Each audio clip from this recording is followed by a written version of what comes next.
मतलब हमारे बीच जो था वो एक छलावा, सिर्फ एक दिखावा ही था बस, जो एक गर्म खून जवान लौंडे के आने से भी कर गया। गर्म खून? सच में? आपको हमारी ये ट्रू लव स्टोरी चाहे कितनी भी अजीब क्यों ना लगे, पर यही हमारी किस्मत है। हम भी अपने पिता की बीवी के पीछे पड़ जाते, अगर हमें उनसे प्यार हो जाता। हम किसी भी चीज की परवाह नहीं करते, हम अपने सारे पारिवारिक बंधन तोड़ देते अपने प्यार को, अपनी मोहब्बत को हासिल करने के लिए।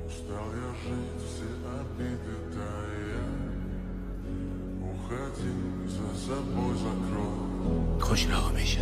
Сколько бы я не просил, но ты же знала, что меня теряла. Я босиком по стеклам.